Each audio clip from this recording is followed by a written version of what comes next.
Video like जरूर कर लीजिए और ऐसे वीडियो लगातार फ्री में पाने के लिए चैनल को तुरंत सब्सक्राइब कर लीजिए और बेल आइकन को जरूर टैप कर लीजिए ताकि आगे भी सारे वीडियो आपको मिलते रहे। यूट्यूब में फॉलो करते हैं तो प्लीज ये वाला फ्री टेलीग्राम चैनल जरूर ज्वाइन कर लीजिएगा। सारे नोटिफिकेशन सारे अपडेट यहीं पे आते हैं, ध्यान रखिए। नमस्कार दोस्तों, एग्ज़ाम प्रिपरेशन में मैं प्रियंका एक बार फिर से आप सभी का स्वागत करती हूं। आज हम लोग इंडियन पॉलिटी में जो पिछला टॉपिक पढ़ रहे थे, शासन प्रणाली, जो भारत की शासन प्रणाली है, उसी को आगे कंटिन्यू करेंगे। और आज जो संविधान के बारे में अलग अलग मत हैं लोगों के, उनके बारे में भी चर्चा करेंगे जो एग्ज़ाम में पूछे जाते हैं। न्यू हैं आप चैनल पर तो ये क्लास डेली दोपहर 1 बजे देख सकते हैं। सब्जेक्ट वाइज सीरीज़ चल रही है जिसमें सारे सब्जेक्ट कंप्लीट हो रहे हैं। सेक्शन वाइज में करती जा रही हूँ। Indian geography, modern Indian history और उसके बाद इंडियन पॉलिटी चल रही है। एग्ज़ाम टाइम तक लगभग सारे सब्जेक्ट आपके कंप्लीट हो जाएंगे। अब आप इन क्लासेस की PDF प्राप्त करना चाहते हैं, PDF नोट्स लेना चाहते हैं, अदर कोई कोर्स ज्वाइन करना है, जैसा कि अभी एग्ज़ाम होने वाला है UP PCS, उसके बाद RO री एग्ज़ाम है या अदर स्टेट PCS के एग्ज़ाम हैं, उन सभी को अगर आप फॉलो कर रहे हैं और एक अच्छा स्टडी मटेरियल पाना चाहते हैं, सिलेक्शन लेना चाहते हैं, तो आप स्टडी फॉर सिविल सर्विसेज को फॉलो कर सकते हैं। इसके लिए आपको गूगल प्ले स्टोर से SCS का ऐप डाउनलोड करना है और ज्ञान सर कूपन कोड है जिसको अप्लाई करते ही आपको 20% का डिस्काउंट मिल जाएगा। बेस्ट स्टडी मटेरियल दिया जा रहा है। लेटेस्ट ट्रेंड और पैटर्न को फॉलो करते हुए प्रीवियस ईयर क्वेश्चंस की एनालिसिस के साथ आगे जो पैटर्न हो सकता है उस पैटर्न पर आधारित आपका कोर्स है। वीडियो रिकॉर्डेड क्लासेस हैं जिससे आपके नोट्स समझने में बहुत ईजी रहने वाला है। अगर कोई डाउट होता है, डाउट क्लियर करने के लिए अलग से ग्रुप बनाया गया जिसमें आप अपने डाउट्स या कन्फ्यूज़न है, कोई भी क्वेश्चन है, आप क्लियर कर सकते हैं। तो कोर्स से रिलेटेड जानकारी के बाद चलिए अपनी क्लासेस स्टार्ट करते हैं। शासन प्रणाली में काफ़ी चीज़ें हम लोग डिस्कस कर चुके थे, आज उससे आगे बात करेंगे। अगर बात की जाए भारत में शासन की, तो भारत में विधि का शासन है। यहाँ गणतंत्र है, ना कि राजतंत्र है। यहाँ कोई राजा नहीं है। यहाँ जो शक्तियाँ हैं वो प्रजा के हाथ में हैं। प्रत्येक 5 वर्ष के उपरांत जनता अपने प्रतिनिधियों का निर्वाचन कर संविधान संगत लोकतांत्रिक सरकार का गठन करती है और यहाँ सत्तावादी सरकार नहीं है। कल्याणकारी राज्य का क्या आशय होता है, ये समझिए। वेलफेयर स्टेट, इसका आशय होता है कि राज्य द्वारा देश की अधिकतम जनसंख्या का अधिकतम कल्याण सुनिश्चित करना। कल्याणकारी राज्य में उदारवाद जैसे कि स्वतंत्रता और समाजवाद, इसमें समानता को अंतर्निहित करने का प्रयास किया जाता है। जैसा कि भारत एक कल्याणकारी राज्य है तो ध्यातव्य है कि अधिकतम लोगों का अधिकतम कल्याण उपयोगितावाद की विशेषता या फिर लक्षण है। कल्याणकारी राज्य की अवधारणा भारतीय संविधान के भाग 4 में प्रदत्त राज्य के नीति निर्देशक तत्वों में निहित है। इसके अनुसार राज्य लोगों के कल्याण के लिए एक सामाजिक व्यवस्था का संवर्धन करेगा जिसमें सामाजिक, आर्थिक और राजनीतिक न्याय शामिल है। शासन की संसदीय प्रणाली वाला प्रजातंत्र है जिसमें राज सत्ता मूलतः जनता में निहित होती है। संसद में जनता के द्वारा चुने हुए प्रतिनिधि शासन सत्ता का संचालन करते हैं।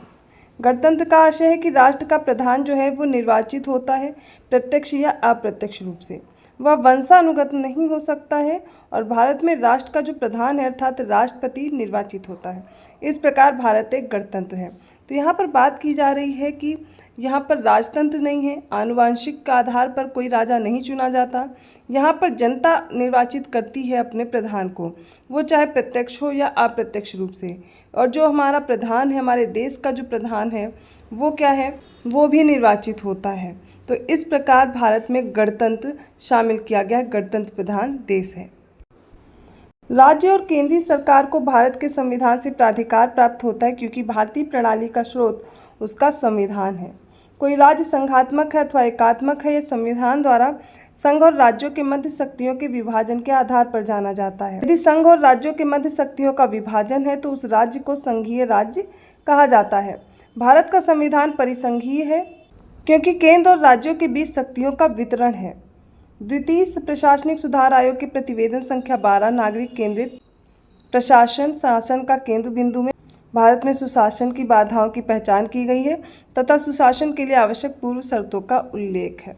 तो सबसे पहले समझिए, हमारा जो देश है यहाँ पर जो शासन है वो संघात्मक राज्य है पहले तो, अर्थात इसे एकात्मक भी कह सकते हैं। लेकिन संविधान में जो शक्तियों का बंटवारा है वो प्रॉपरली किया गया है। संघ और राज्यों के मध्य शक्तियों का बंटवारा भी किया गया है। संवैधानिक सरकार में सरकार की शक्ति का जो स्रोत है वो संविधान होता है। संवैधानिक सरकार व्यक्ति की स्वतंत्रता के हित में राज्य की सत्ता पर प्रभावकारी प्रतिबंध लगाती है। वस्तुतः राज्य की निरंकुश सत्ता को व्यक्तिगत स्वतंत्रता के हित में सुरक्षित रखने के उद्देश्य से ही ब्रिटेन और अमेरिका में संविधानवाद का उदय हुआ। एक संवैधानिक सरकार में नागरिकों की स्वतंत्रताओं के संरक्षण हेतु क्रियाविधियां भी विद्यमान रहती हैं। हर्बर्ट ए साइमन ने मिथकों और कहावतों के रूप में प्रशासन के सिद्धांतों को अस्वीकार किया, जबकि Dwight Waldo, Frank Marini, F W. Riggs ने मिथकों और कहावतों के रूप में प्रशासन के सिद्धांतों को स्वीकार भी किया है। डॉक्टर भीमराव अम्बेडकर ने क्या स्वीकार किया, ये आपको समझना है।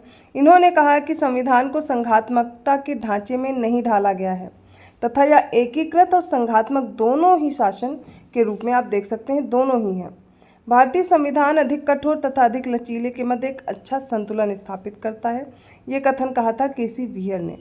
भारतीय संविधान की प्रकृति संघात्मक है या एकात्मक, इसके संबंध में विद्वानों में मतभेद है। कुछ विद्वान इसे संघात्मक संविधान की संज्ञा देते हैं, जबकि कुछ विद्वान इस एकात्मक संविधान मानते हैं। जी ऑस्टिन के अनुसार भारत का संविधान परिसंघीय संविधान है और के.सी. वियर क्या कहते हैं, इनके अनुसार भारत का संविधान अर्धसंघीय है।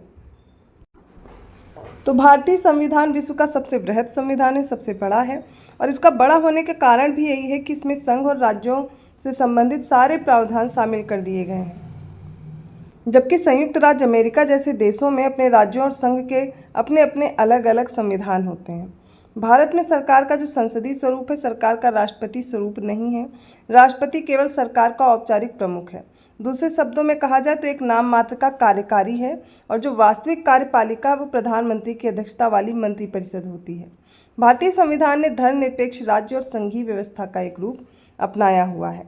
तो ये हो गई भारत सरकार में शासन का जो रूप है या फिर भारत कैसा है, इसका संविधान कैसा है। तो यहाँ संघवाद है, लेकिन शक्तियों का आप देखेंगे या एकात्मकता भी बहुत जगह बोली गई है कि एकात्मक संविधान है, पर शक्तियों का पूर्णतः विभाजन भी किया गया है केंद्र और राज्यों के बीच। शक्तियों के बंटवारे में भी केंद्र कहीं ना कहीं राज्यों से ज़्यादा शक्तिशाली हो जाता है। चलिए आगे देखते हैं भारत के संविधान, राज्य व्यवस्था, शासन प्रावधानों और विभिन्न कानूनों पर लोगों द्वारा क्या टिप्पणियाँ की गई हैं। तो अधिनियम या कानून एक तरफ दिए गए या फिर शासन प्रणाली है और लोगों ने क्या टिप्पणी की है वो देखेंगे। तो 10वीं अनुसूची में किए गए प्रावधान के लिए तत्कालीन प्रधानमंत्री राजीव गांधी ने इसे सार्वजनिक जीवन सुधारने का प्रथम सोपान बताया था। भारतीय संविधान को के.सी. वियर ने क्वासी फेडरल कहा और मॉरिस जोन्स ने इसे बार्गेनिंग फेडरलिज्म कहा। ग्रेनविल ने इसे भारतीय संविधान को कोऑपरेटिव फेडरलिज्म बताया और जो भारतीय संविधान की प्रस्तावना इसे अर्नेस्ट बार्कर ने कहा की नोट, और अपनी एक पुस्तक लिखी थी principles of social and political theory, इसके प्रथम पृष्ठ पर इसे लिखा था। भारतीय संविधान की प्रस्तावना को भारत के सुप्रीम कोर्ट के मुख्य न्यायाधीश एम हिदायतुल्लाह, इन्होंने प्रस्तावना की तुलना यूनाइटेड स्टेट्स ऑफ अमेरिका में की गई डिक्लेरेशन ऑफ इंडिपेंडेंस से की है। भारतीय संविधान का जो भाग 3 है अर्थात मौलिक अधिकार, इसे भारत का मैग्ना कार्टा कहा जाता है और राज्य के नीति निदेशक तत्व को के.टी. शाह ने अतिरिक्त कर्मकांडी बताया है और ऐसे चेक से तुलना की जिसका भुगतान बैंक तभी करेगा जब बैंक के संसाधन उसे अनुमति देंगे। इसी प्रकार नीति निदेशक तत्व को नसीरुद्दीन ने इसकी तुलना नववर्ष में लिए गए उन संकल्पों से की है जो जनवरी में ही टूट जाते हैं। के.सी. वियर ने कहा इसे लक्ष्यों और आकांक्षाओं का घोषणा पत्र, टी.टी. कृष्णाचारी ने इसे भावनाओं का स्थायी कूड़ाघर कहा और आइवर जेनिंग्स ने कर्मकांडी आकांक्षा कहा है। और संसदीय प्रणाली जो है भारत की, इसे आइवर जेनिंग्स ने कैबिनेट सिस्टम की संज्ञा दी। इमरजेंसी जो प्रावधान है इसे टी.टी. कृष्णाचारी ने संवैधानिक तानाशाही माना है और हृदयनाथ कुंजरू ने इसे राज्यों की वित्तीय स्वायत्तता पर खतरा बताया है। सरल्लादि कृष्णास्वामी अय्यर ने इमरजेंसी के प्रावधान को संविधान की प्राणवायु बताया और महावीर त्यागी ने इमरजेंसी प्रावधानों की तुलना सुरक्षा वाल्व से की है। प्रधानमंत्री के पद और कार्यों का जो विवरण है इसे मॉर्ले ने प्रधानमंत्री को प्राइमस इंटर पेरिस अर्थात सभी समान लोगों में सर्वप्रथम बताया है और सर विलियम वर्नर हॉर्केट, इन्होंने प्रधानमंत्री की तुलना तारों के बीच चंद्रमा से की है। ये जो पद है प्रधानमंत्री का और इसके कार्यों का विवरण है, इसे जेनिंग्स ने प्रधानमंत्री को सूर्य के समान माना जिसके चारों ओर सभी ग्रह चक्कर लगाते हैं। इसके अलावा एच.जे. लॉस्की ने कहा प्रधानमंत्री वह धुरी है जिसके चारों ओर सरकारी मशीन के सभी कलपुर्जे घूमते हैं। राजनीतिक मामलों की समिति को सभी समितियों में से सर्वाधिक शक्तिशाली या सुपर कैबिनेट कहा जाता है और विपक्षी दल का जो प्रमुख होता है इसे आइवर जेनिंग्स ने वैकल्पिक प्रधानमंत्री बताया है। लोकपाल को गेराल्डी काइडन ने संस्थानीकृत लोक अंतःकरण का प्रतीक कहा है। तो ये हो गई आज की क्लास, जिसमें हम लोगों ने शासन प्रणाली के साथ साथ समझा कि कौन कौन से ऐसे शासन प्रणाली या फिर पद हैं या फिर इसके अलावा कौन से भाग हैं संविधान के जिसे अलग अलग लोगों ने अलग अलग संज्ञा दी है। तो आई होप आपको क्लास अच्छी लगी होगी। वीडियो अच्छा लगा प्लीज़ लाइक कीजिए, चैनल को सब्सक्राइब कीजिए और लोगों को शेयर करते रहिए। ऐसे ही कंटेंट के साथ मैं मिलूँगी अगली क्लास में। आपको इन क्लासेस की PDF अदर नोट्स चाहिए या फिर टेस्ट सीरीज ज्वाइन करना है, अदर कोई क्लास ज्वाइन करनी है, पेड कोर्स ज्वाइन करना है, आप इन नंबर्स पे कॉल या मैसेज कर सकते हैं। इसके अलावा आप गूगल प्ले स्टोर से ऐप डाउनलोड करके आसानी से कोर्स परचेज़ कर पाएंगे।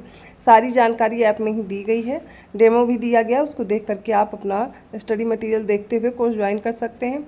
जो बच्चे पेड कोर्स नहीं ज्वाइन करना चाहते वो यूट्यूब चैनल फॉलो करेंगे स्टडी फॉर सिविल सर्विसेज का, जिसमें प्लेलिस्ट ऐड कर दी गई हैं। आप जो भी क्लासेस देखना चाहते हैं उन प्लेलिस्ट के ज़रिए से ही फॉलो करेंगे और बस उतना ही पढ़ के आप अपना सिलेक्शन ले सकते हैं। इसके अलावा